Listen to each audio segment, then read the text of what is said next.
네, 네, 축복합니다. 잘하셨습니다. 네, 우리 교회 우리 한 성도님은요 꾸준하게 하나님을 사랑하고 하나님을 믿고 그분과 동행하길 원하는 분이 한 분 계십니다. 그런데 이분의 얘기를 들으면요, 이제 누군가 어떤 이제 순 공동체나 이런 나눔들을 할 때 이야기가 특별한 은혜 체험이나 기적 같은 체험들을 통해서 이렇게 하나님을 만나는 경우들이 종종 있잖아요. 근데 그런 얘기를 들으면 이분은 마음 안에 굉장히 부러움이 있으셨던 것 같아요. 아직까지는 특별한 체험이나 어떤 기적적인 순간들, 하나님이 귓가에 살아가는 딸아 뭐 이런 얘기들을 듣고 싶은데 그런 경험이 없으셔서 아쉬우셨던 것 같아요. 저도 목회자로서 우리 그 귀한 우리 한 지체가 하나님을 만나는 그 경험을 하고 하나님이 정말 살아계신 것들을 내 삶에서 체험하는 이 체험적 신앙들을 가졌으면 좋겠다. 저도 그렇게 기도하고 지금도 그렇게 바라고 있습니다. 그런데 한 가지 확실한 건요, 그런 어떤 특별한 체험이나 경험이 없어도 제가 보고 있는 그분은 지난 몇 년 동안 꾸준하게 하나님께 점점 더 가까이 가고 있고 하나님의 뜻을 자신의 삶에서 실현하려고 무척 노력하고 계셨다. 그걸 확실하게 말씀드릴 수 있을 것 같아요. 근데 어느 날 아침에 제가 어떤 책의 한 구절을 읽었는데요, 이 구절을 읽음과 동시에 그분이 번쩍 생각난 거예요. 그래서 제가 이 부분을 제가 보내드렸습니다. 그 내용이 이 레리 크랩의 영적 가면을 벗어라라는 책인데요, 성숙한 그리스도인들이 지속적으로 만족스럽게 하나님을 경험할 것이라고 생각한다면 오산이다. 하나님에 대한 경험은 주권적인 성령의 움직임에 따라 나타나고 사라진다. 하나님을 향한 목마름은 그리스도인이 성숙함에 따라 지속되는 현실이 된다. 그러므로 하나님에 대한 경험보다는 하나님을 향한 목마름이 평생 우리를 지탱해 준다는 결론을 내릴 수 있다. 지금 이거 보고 내 얘기하는구나 아마 가셨을 거예요. 네, 성숙한 그리스도인들이 우리가 오해하는 것은요, 저분은 참 성숙한 그리스도인이야 라고 생각을 하면 그분이 지속적으로 끊임없이 꾸준하게 하나님을 경험하고 있을 거다라고 생각하는 거예요. 그래서 어떤 성숙한 그리스도인과 나의 격차를 느끼는데 실상 성령 하나님은요, 본인의 의도와 주권에 따라서 오시기도 하고 마음껏 가시기도 하는 거죠. 그러니까 도리어 하나님을 향한 갈망과 목마름이 우리 안에 있다면, 그렇다면 그 성숙함의 증거가 될 수 있다. 이 내용을 보면서 그분이 생각났어요. 저자의 말처럼요, 믿음의 사람들도 항상 하나님을 성숙하게 경험한 것이 아니었다는 거예요. 여러분, 종교 개혁자들의 의심과 회의 속에서 하나님에 대한 의심이나 자신의 삶에 대한 고뇌 끝에 이 종교 개혁이 필요하다는 현실을 마주하게 됐고요. 이 시대의 최고의 지성 변증가라고 하는 C.S. 루이스도 지독한 회의와 회심에 대한 고민들을 많이 했던 사람입니다. 뿐만 아니라 설교의 황태자라고 하는 스펄전 같은 목사님들도요, 엄청난 고민 끝에 하나님에 대한 의심 끝에 그것들을 다시 발견하고 다시 믿음이 깊어지는 과정들을 겪은 끝에 하나님을 분명하게 고백하고 선포할 수 있게 됐다는 거예요. 뿐만 아니라 여러분, 성경 안의 인물을 한번 보면요, 성경 속에서 믿음의 조상이라고 하면 누가 떠오르세요? 아브라함이 떠오르시죠. 그 믿음의 조상의 믿음의 이야기를 보면요, 이거 믿음의 조상이 될 자격이 없어요. 왜요? 아브라함의 믿음이 어디까지밖에 안 됐냐면요, 아브라함은 하나님께서 너에게 아들을 줄 거라는 약속을, 너를 통해서 자녀를 이룰 거라는 그 약속을 받으면서 엎드려서 뭐 했어요? 비웃었어요. 예, 웃었다고요. 100세 됐고 내 아내는 90세인데 이게 가능합니까? 하면서 웃었어요. 그리고 사실은요, 하나님의 약속이 있음에도 불구하고 그 아내를 통한 자녀가 아니라 젊은 여종을 통해서 이스마엘이라는 자손을 낳았다. 그가 믿음이 있었다고 보기에는 좀 힘든 구석들이 너무 많아요. 그 전에도 무슨 일이 있었냐면, 하나님이 명령하고 약속을 해서 본인이 있던 곳이 아니라 다른 땅을 가는데 그곳에서 이방 왕에게 아내를 뺏길까봐, 내 아내가 예쁘니까 내 예쁜 아내를 보고 이 사람이 흑심을 보면 나를 죽이고 내 아내를 뺏어갈까봐 뭐 했냐면, 저 사람 내 누이다, 내 여동생이라고 하면서 왕이 베풀어주는 호의를 받았던 사람이에요. 두 번이나, 한 번도 아니고 두 번이나. 사사 중에서도 여러분 믿음으로 보여주는 믿음의 용사인 기드온이라는 사람이 있어요. 기드온은요, 양털 뭉치에 물기가 채워지는지 안 채워지는지를 하나님께 시험해요. 그러면 내가 이 양털 뭉치에만, 다른 곳 말고 양털 뭉치에만 물이 가득하면 내가 이게 하나님의 뜻으로 알겠습니다. 정말 그렇게 됐네요. 물을 짜면 물이 쫙 나올 만큼.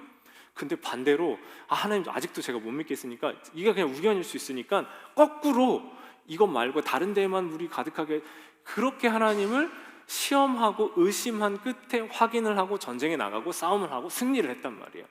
그러니까 우리가 믿음을 가진 강한 사람들이라고 해도요, 그 사람들의 실제적인 삶의 여정들을 보면 우리 지금 시리즈 설교의 이야기처럼 약점 인생인데요, 사실 여기에 더 붙어야 돼요. 지금 줄이려고 약점 인생이라고 했는데 약점 투성이 인생이에요. 약점 투성이 인생이 어떻게 하나님을 경험하고 만나고 알아갔는지에 대한 이야기가 성경에 가득하다라는 겁니다. 우리가 지지난주 살펴봤던 요나도 그랬잖아요. 하나님을 체험해 물고기 뱃속도 들어갈 만큼 기적을 경험했는데, 그가 넝쿨 하나 있다가 사라진 거 보면서 어떤 얘기를 해요? 하나님, 나 죽고 싶어요. 나 죽을래요. 나 살아서 뭐 하겠어요? 나 죽을 거예요. 이 사람 말고요, 엘리야라는 사람이 있어요. 이방 선지자랑 850대 1로 싸워서 이기는 기적 경험을 했어요. 근데 그 그늘 아래에 앉아서 하나님, 저 죽여주세요. 저 죽고 싶어요. 그러니까 믿음의 사람들과 믿음의 역사가 일어났다고 해도 그 다음에 이 사람들의 이야기를 보면 믿음의 일들이 아니라 믿음 없는 모습들이 너무너무 많이 보인다는 거예요. 오늘 본문을 보면 한 의심 많은 사람의 이야기가 나와요. 그 사람 이름이 뭐예요? 오늘 여러분 방금 읽으셨잖아요. 도마.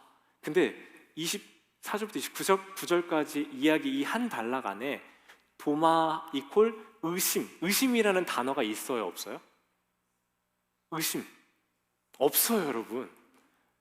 도마가 오늘 여기 와서 도마 선생님 간증하시겠습니다 이렇게 뚜벅뚜벅 나오면 저는 저 의심 많은 도마 선생님이 아니고 저 의심 많다고 하면 제가 억울합니다 라고 이야기할 거예요.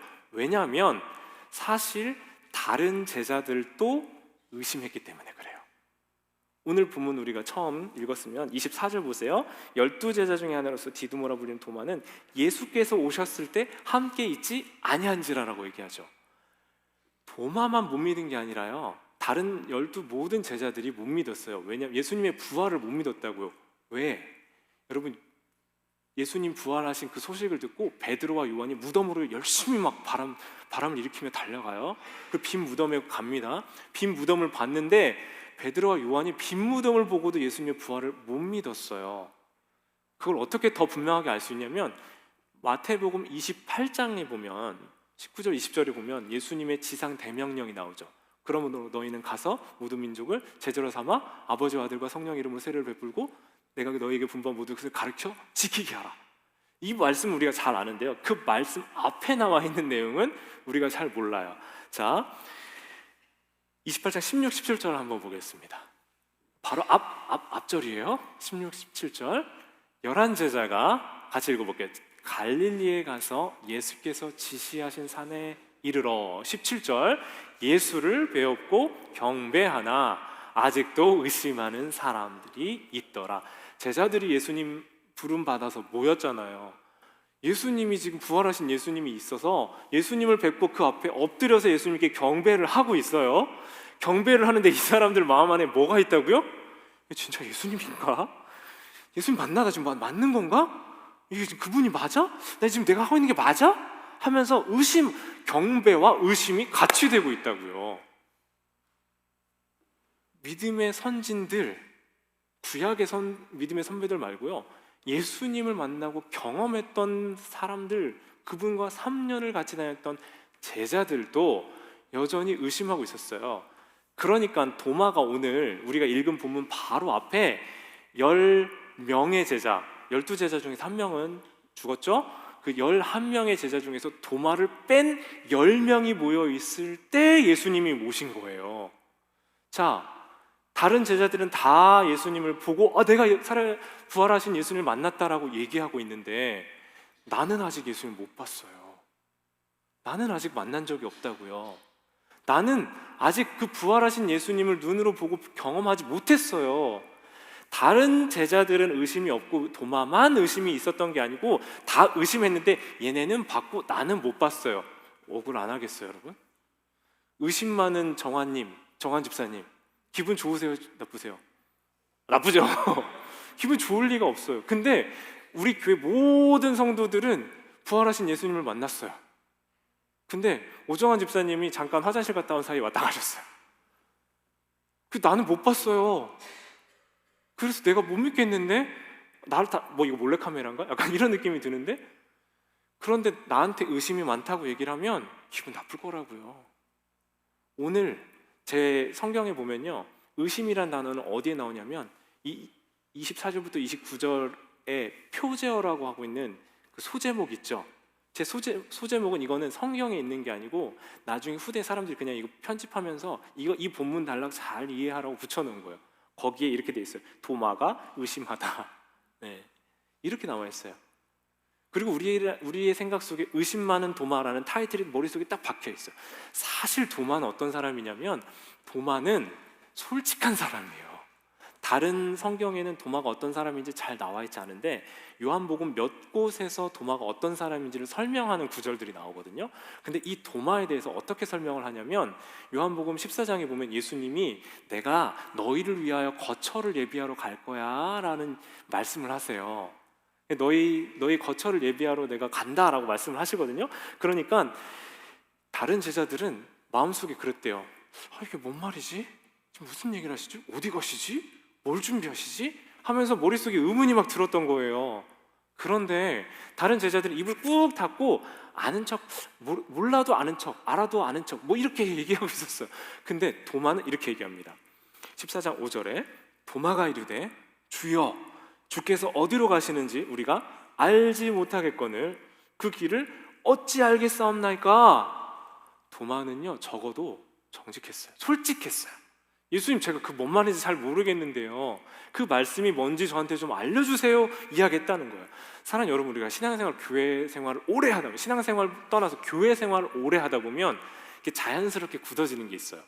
내가 모르는데 알고 있다고 생각하고 대충 그거 얘기하겠지 하면서 하고 넘어가는 때가 많아요. 근데 그걸 거꾸로 물어보면 알아요, 몰라요? 몰라요. 네. 이제 우리가 풍성한 삶의 첫걸음 교재 보면은 한 대표적인 예가 나와요. 하나님을 인격적으로 만났다는 말을 교회에서 많이 쓰거든요. 뭔 말이에요, 그게? 신영재, 뭔 말이에요, 그게? 좋은 말이지, 그렇지. 현명해, 역시. 좋은 말이죠. 근데 대부분 간증할 때 저는 하나님을 몇 살 때 인격적으로 만난 후에라고 얘기하는데, 근데 누가 손을 들고 교회 처음 오신 분이 그 인격적으로 하나님을 만났단 말이 무슨 말이에요? 라고 물어보면 그게 하나님을 만났다는 말은 말인데요 하면서 설명이 어려워질 거예요. 그 인격적이라는 말은 예를 들어서 이런 거예요. 우리가 사람과 사람의 같은 격으로 대하는 거예요. 만나고 느끼고 소통하고 지각하고 깨닫는 능력이 인간에게 있는데 그 능력을 가지고 피상적으로 아는 게 아니라 그 사람을 사람 대 사람으로 그거 알고 느끼고 지각하고 깨닫고 소통하는 능력이 우리에게 서로 있을 때 그렇게 상대방을 대할 때 인격적으로 대한다라고 얘기하잖아요. 하나님을 인격적으로 만났다라는 말도 그런 의미인 거죠. 하나님을 나의 구주로 받아들이니까 내가 그분이 느껴지고 그분이 깨달아지고 그분이 알게 되고 그분을 느끼고 내 생각이 바뀌고 서로 소통하고 그분의 사랑을 알게 된다. 그런 관계 안으로 들어갔다라는 말을 하나님을 인격적으로 만났다라고 얘기하는 거예요. 이해되시죠, 여러분? 이렇게 쉽게 얘기하면. 근데 거꾸로 물어보잖아. 그럼 이제 모른다요? 대답 못해요, 여러분. 그러니까 사실 잘 모르는 상황에서 우리가 그냥 아는 척하는 경우가 많은데 도마는요 최소한 내가 모르면 모른다고 이야기하는 거예요. 저는 이거 잘 모르겠는데요 라고 이야기하는 거예요. 그러니까 도마는 약간 이 사람만 의심이 많았다기보다는 자기의 어떤 이 상황이나 이런 것들에게 솔직하게 좀 반응할 수 있는 사람이었다는 거예요. 그러니까 도리어 의심 많은 도마라고 의심 많은 인간이라고 딱 정리 내리고 끝내기보다 도마에게는 다른 문제가 있었어요. 도마가 의심하는 게 문제가 아니에요. 왜냐하면 신앙의 선배들도 다 의심했다니까요. 신앙의 선배들도 의심과 회의의 과정을 거쳐 하나님과의 더 깊은 관계 안으로 들어갔어요. 도마의 진짜 문제를 어떻게 이해할 수 있냐면요, 도마가 가지고 있는 기질적 특성 때문에 그래요. 이 그 제임스 패커 책을 제가 참고해서 이 책을 우리가 지금 시리즈를 하고 있다고 했잖아요. 이 도마의 부분을 설명해 놓은 제임스 패커의 책은 제가 사실 그 내용과 오늘 설교 내용은 완전히 달라요. 방향은 도마에 대한 좀 부정적인 평가가 많습니다. 근데 어떻게 이해를 하면서 도마의 문제점을 짚어내냐면 도마는 우울질의 기질을 가진 사람이래요. 멜랑콜릭스라고 이야기해요. 고대 그리스에는 이 네 가지 기질로 사람을 나눴거든요. 우울질, 담즙질, 다혈질, 점액질이라고 이렇게 네 가지 성향을 나눠놨어요. 사람이 가지고 있는 기질적 특성을. 그 중에 이 도마를 우울질로 분류해요. 우울질로 이해해요. 여러 가지 도마가 했던 말들이나 그의 행동이나 이런 것들을 분석하면서. 그래서 우울질이 어떤 특성을 가지고 있냐면요, 신중하고 내성적인데 생각이 많은 기질이고 또 완벽주의적이대요. 공감적 능력은 높아서 과도하게 걱정을 할 수 있는 사람이라는 거예요. 그러니까 도마가 지금 가지고 있는 문제는 의심했다라는 그 자체가 문제였던 게 아니라 도마가 가지고 있는 기질을 자기가 그냥 방치하면서 자기 나름의 결론을 내렸다는 게 문제예요. 사실 도마가 생각해보면 왜 11 제자들과 같이 있지 않았을까요, 여러분? 왜 따로 있었을까요? 도마 잠깐 저 집에 잠깐 갔다 올게요. 뭐 이런 상황이에요? 그게 아니고요. 도마는 그들하고 같이 있고 싶지 않았던 거예요.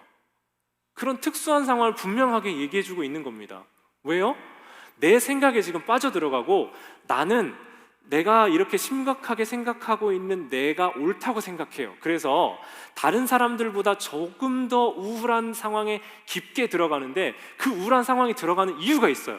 내가 누구보다 생각을 잘하고 판단을 잘 내릴 수 있기 때문에 내가 고민하고 내가 지금 심각하게 생각하고 내가 지금 깊은 굴 속에 들어가 있으면서 나는 지금 현실 감각을 가지고 이 상황을 판단하고 있다고 생각하는 거예요. 희낙낙 철없는 인간, 지금 이 심각한 상황에 그냥 괜찮다고 생각하는 저 인간들, 그 인간들이랑 나는 달라. 난 지금 심각해. 이 상황을 내가 3년 동안 예수님 쫓아다녔는데 이거 지금 어떡하지? 이제 내 인생 어떡하지? 그 내가 앞으로 어떻게 살지? 나는 혼자 앉아가지고 나 혼자 그 상황 안에 빠져가지고 이 문제를 좀 진중하게 고민을 해봐야 되겠던 거예요.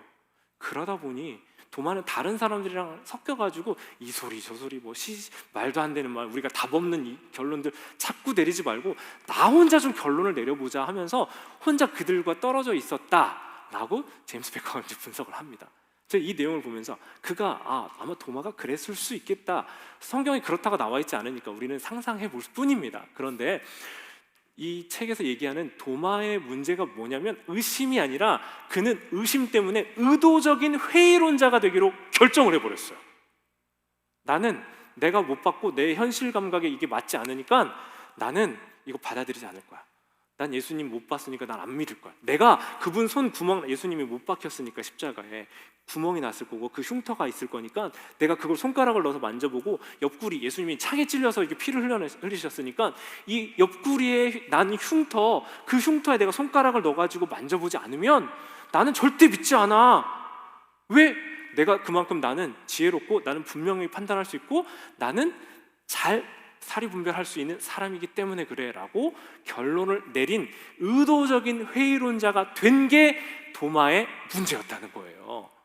사랑하는 여러분, 이것이 바로 단순한 질문과 의심 때문이 아니라 실망감 속으로 회의적으로 예수님을 믿지 않기로 결정한 도마의 문제이지, 그가 의심했다?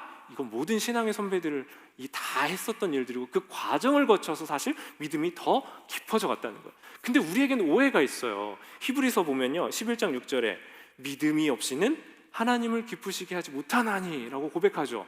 또 비슷한 구절이 또 있어요. 야고보서 1장 6절에는 조금도 의심하지 말라. 조금도 의심하지 말래요, 여러분. 이거 어떡하죠? 우리는 의심이 좀 있으니까 이제 예배를 중단하고 이제 돌아가야 되는 거 아니에요? 이런 말씀의 구절들을 우리가 포괄적인 이해 없이 말씀을 파편적으로 수용하기 시작하면 믿음이 있으면 무조건 악하다라고 잘못 인식하게 돼요. 여러분, 의심 없는 믿음은 솔직히 말하면 허상이에요. 왜냐하면 여기서 말하는 의심하지 말라는 것은 우리의 현실이 있죠. 여기에 자 보세요. 우리의 믿음에 우리가 지금 살아가고 있는 저 박상대의 현실이 있어요. 그리고 하나님이 보여주시는 믿음의 세계가 여기 있어요. 성경을 통해서 진리의 세계가 이렇게 딱 펼쳐졌죠. 근데 나는 현실은 여기 있고요, 하나님의 믿음의 세계는 여기 있으니까 이 사이에 뭐가 있어요? 좁힐 수 없는 간격이 있어요. 근데 이 좁힐 수 없는 간격을 향해 갈 수 있게 해주는 게 뭐냐면 믿음이에요, 여러분. 이게 믿음이라고요. 이 믿음이 있어야 이 현실을 좁혀가면서 이 땅에서 우리의 그 하나님의 진리의 세계를 실현해 가면서 우리가 하나님께 점점 더 가까이 갈 수 있다고요. 근데 이게 없어야 된다라고 생각하면 우리는 할 수 있는 게 아무것도 없어집니다. 그러니까 여기서 조금도 의심하지 말라라고 하는 것은 우리가 하나님을 향해서 이렇게 나아갈 때 하나님께서 우리를 포기하지 않으시고 우리를 계속 붙잡아 주시고 그 믿음의 여정들을 계속 갈 수 있게 해주신다. 하나님이 여러분의 주인이 되시고 나의 어렵고 연약하고 비참한 현실을 버리지 않으시고 포기하지 않으시고 계속 붙잡아 주신다는 약속을 믿는 거지, 나의 믿음의 대단함을 믿으라는 게 아니란 말입니다, 여러분. 근데 우리가 착각하는 거예요. 내가 강한 믿음을 가져서, 내게 능력이 있어서, 내게 그럴 만한 실력이 있어서. 우린 실력이 없어요, 여러분. 우리는 그런 믿음을 가질 자격도 없고요, 그런 믿음의 권위를 가질 만큼 그렇게 강하지도 않아요. 우리 착각하는 거예요. 착각한다고요. 내가 강한 믿음 가지고 뭘 할 수 있다라는 건 기독교 신앙이 아니에요. 이걸 받아들이는 건 참 어려운 일입니다. 그런데 그게 정말 그렇게 놓아지면, 예수님께 우리의 존재가 받아들여지면 얼마나 행복하게 되는지 모릅니다. 사실 여러분, 믿음이 좋기로 따지기로는요, 정말 별 이상한 사이비 종교가 다 있더라고요. 제가 어느 날 우연히 제가 이제 종교 관련 계통을 많이 보니까 그런 유튜브 채널 같은 거 많이 뜨거든요. 예. 근데 그 중에 하나가 최근에 이제 뭐가 떴냐면 무슨 돌라란가 뭔가가 있더라고요. 네, 그래가지고 1000명이 이주를 했어요. 그리고 사이비 교주, 기독교 신앙 성경이랑 이상하게 짬뽕한 사이비 교주에 막 신부가 되려고 하고, 남편이 있는 아내인데 뭐 잠자리를 하고, 뭐 이해가 안 돼요. 근데 거기에는 그걸 추종하는 신도들이 있어요. 그리고 그 타작마당이라고 해가지고 맴매 맞는 종교 집단도 있어요.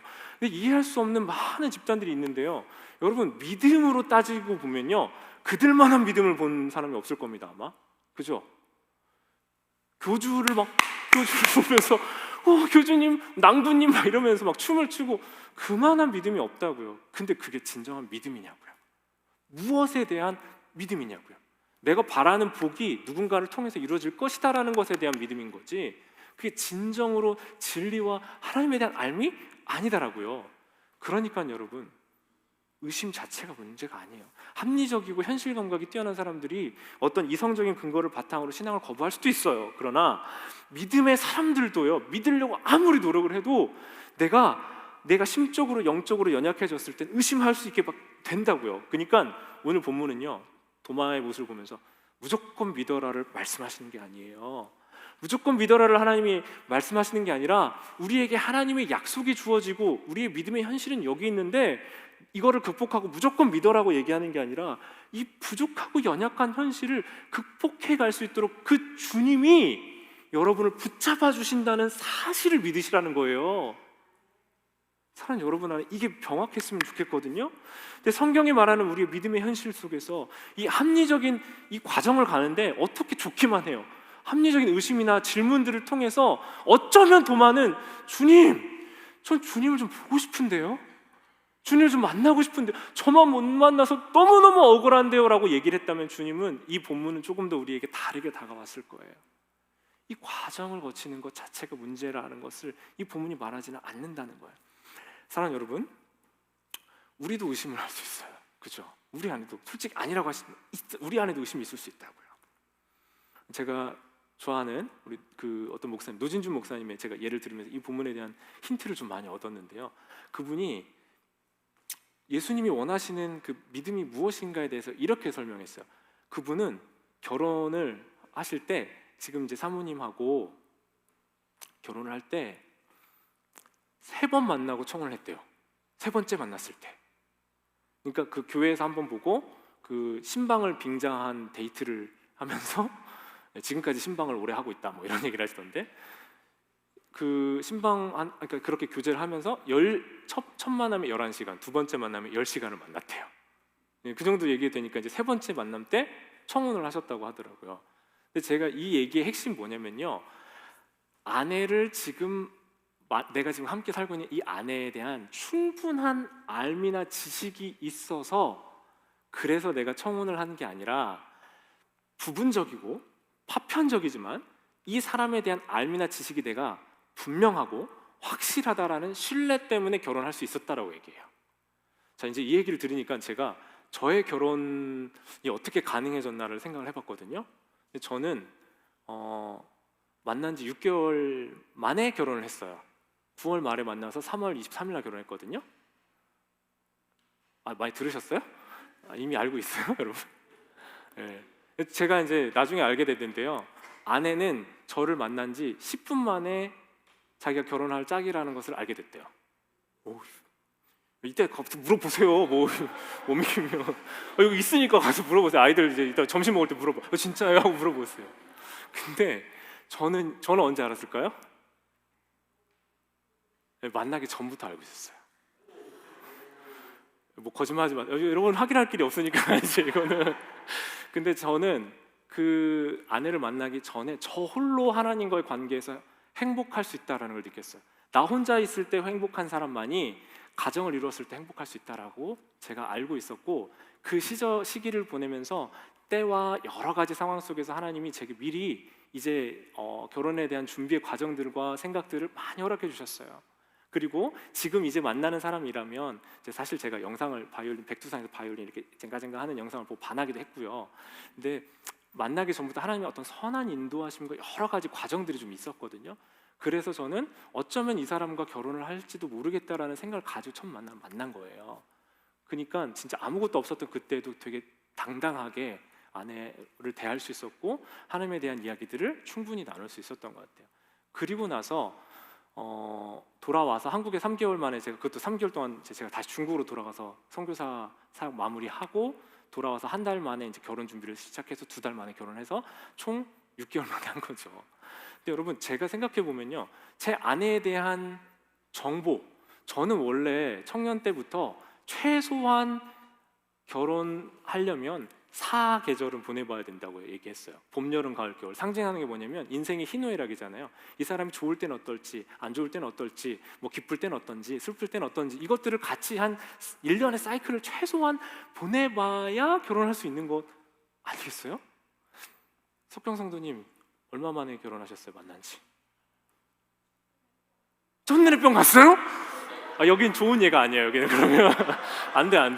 네. 근데 몇 년 얼마 만나셨어요?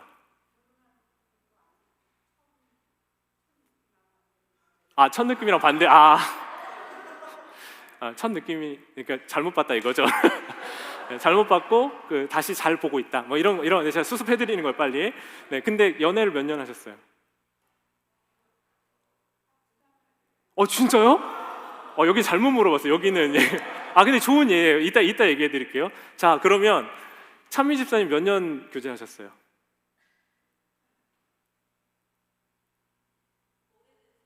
오래돼서 7년 연애하셨어요. 7년 연애하고 결혼해서 이 정도면 이 사람에 대해서 좀 어느 정도 알고 이 사람이랑 결혼할 수 있겠다라고 생각하신 거잖아요. 그죠? 근데 그 7년을 알았지만 지금 몇 년 사셨어요? 오래 알아요. 몇 년 사셨어요? 35년 살고 7년 더하면 42년 알았죠? 그 42년 안 분이 누군지 지금 알 수 있어요? 아직도 모르겠죠? 제가 지금 정확하게 지금 제 핵심 요지를 정확하게 짚어주셨어요. 그러니까 우리의 삶은 42년을 알아도 정확하게 알 수 없다는 거예요. 저 이제 12년 살고 있거든요. 12년 살아도 어제 그 여자가 오늘 그 여자가 맞는가 다른가 모르겠어요. 네. 내 알매의 양이 충분하다고 해서 그래서 믿고 신뢰해서 결혼의 단계에 들어가는 것은 아니다는 거예요. 믿음도 마찬가지예요, 여러분.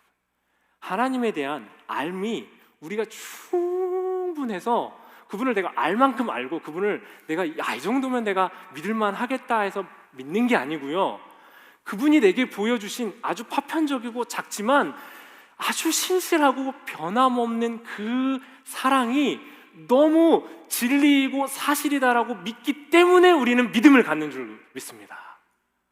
그게 우리가 믿는 이유라는 거예요. 그래서 여러분, 믿음의 대상은요, 완벽하게 이해하는 게 아니에요. 믿음의 대상을 우리가 파편적으로 알고 있는 것에 대한 그 대상이 진실한 대상에 대한 신뢰가 있을 때 우리는 알 수 있다고요. 그러니까 우리 석경 성도님은 2달이었잖아요. 2달의 이유는 2달로 결혼할 수 있었던 건요, 우리 곽 집사님을 완벽하게 이해가 돼서가 아니라 내가 알고 있고 부분적으로 2달 동안 봤던 이 부분이 정말 진실하다, 이게 정말 그러하다, 그래서 내가 이제 정보의 양이 충분해서가 아니라 내가 어떤 양이 이제 이만큼이어서가 아니라 내가 부분적으로 알고 있는 이 사람에 대한 어떤 부분들이 정말 진실하고 내가 바라고 원했던 그 부분들이 맞다라고 신뢰했을 때 결혼에 대한 결정을 할 수 있었다는 거죠. 그러니까 이것과 같은 원리로요, 우리가 의심이 있을 수 있어요, 신앙생활에. 그런데 의심은 우리가 모든 걸 다 알아야 믿는 게 아니라는 거예요. 신뢰함, 그 신뢰를 기반으로 예수님을 알고 믿을 수 있게 되는 거죠. 그러니까 신뢰할 만한 적은 정보로도 결혼하듯 내가 경험하고 만나고 이 성경 말씀을 통해 오늘 내게 말씀하시는 그 하나님이 정말 진실하고 신실하신 분이다라는 신뢰를 가지고 믿음의 세계로 나아갈 수 있게 된다라는 겁니다. 여러분, 그런 도마에게 예수님이 오셔서 야, 너 이놈 시키, 네가 나를 의심해! 라고 하지 않으시고요, 도마에게 평안하라고 위로를 주셨어요. 그리고 도마야, 와서 만져봐, 여기 봐, 나야 라고 그분에게 따뜻하게 말씀해 주셨습니다. 그러니까 도마가요, 실제로 만졌는지 안 만졌는지 모르겠어요. 근데 그분에게 가서 이렇게 얘기해요. 만지고 얘기를 했는지는 성경에 기록되어 있지 않아요. 그런데 이렇게 표현해요.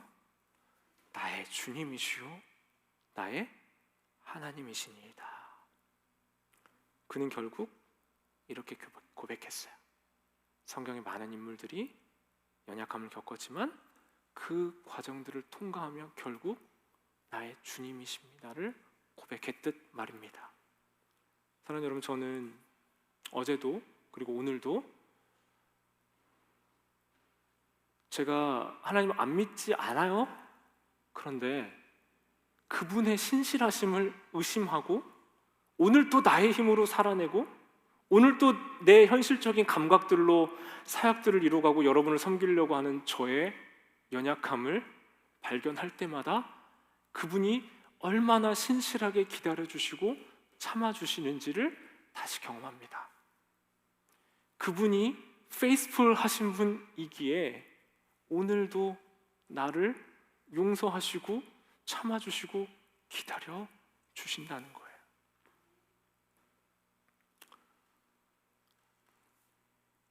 내게 보이는 증거나 내게 보이는 눈앞에 어떤 기적적인 일들이 나타나서 저도 그러길 바래요. 치유의 은사도 나타나고 기적과 놀라운 일들이 막 나타나가지고 여러분, 하나님이 살아계십니다 하고 증거하고 싶습니다. 그러나 그런 증거와 기적이 내 삶에 일어나지 않는다 할지라도 이미 주님이 나에게 보여주시고 나를 사랑해 주시고 나와 함께 해주시고 내 마음을 만지시는 그 주님의 신실하심을 나는 부정할 수 없단 말입니다. 그 주님이 여러분과 함께하고 계심은 부인할 수 없는 일이란 말입니다.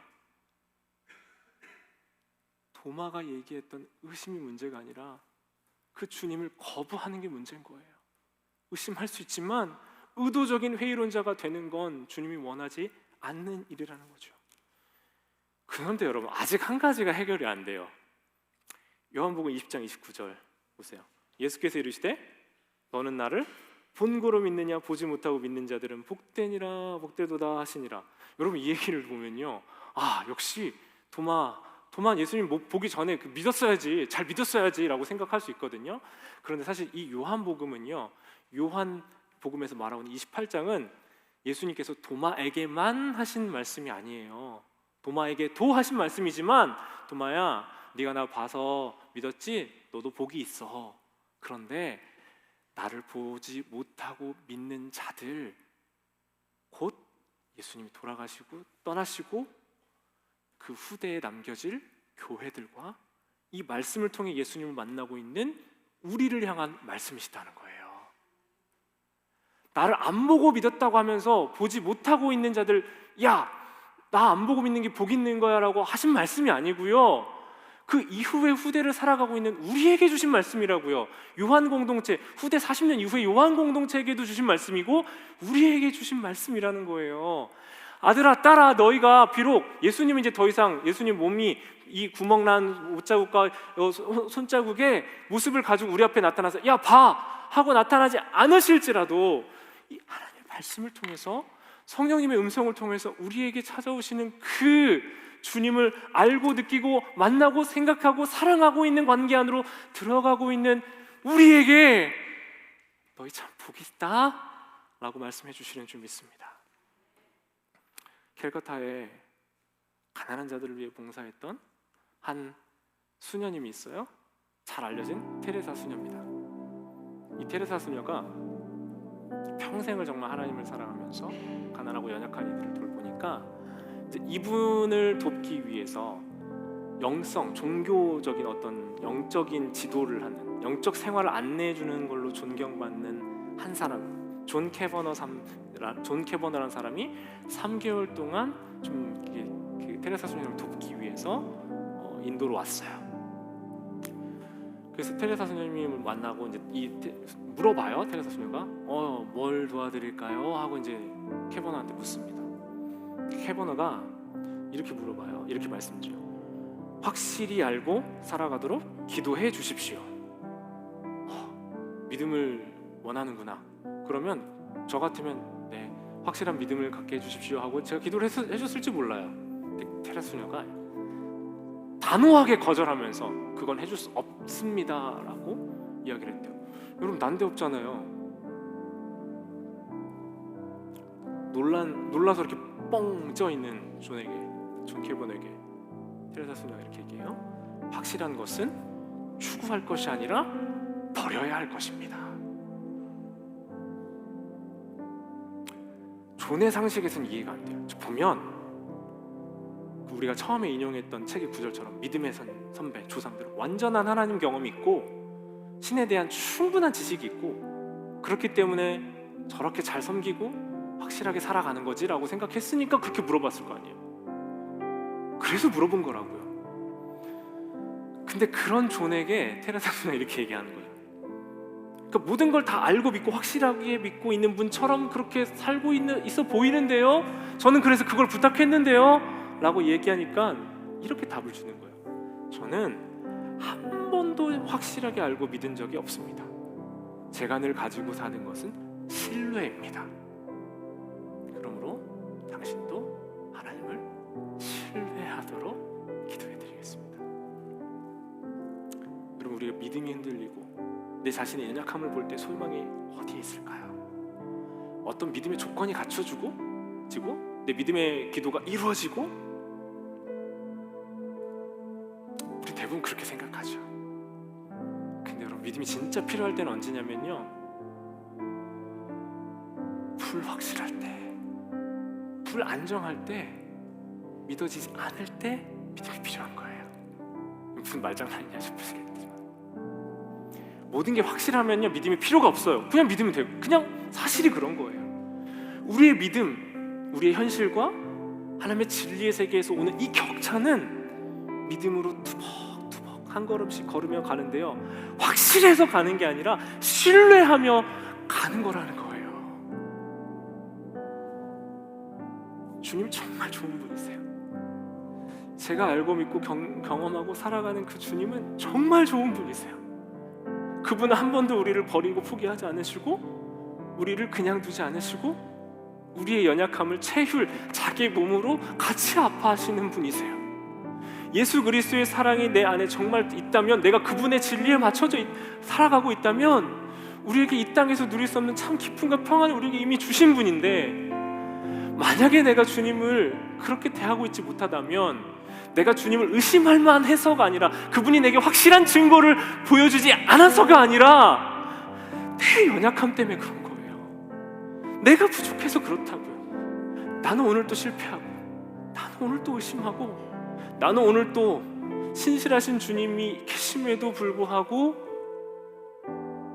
내 힘으로 나를 증명해내려고 그렇게 살아갈 때, 주님은, 신실하신 주님은 그런 우리에게 찾아오셔서 평안해, 평안하라 아들아, 딸아, 괜찮아,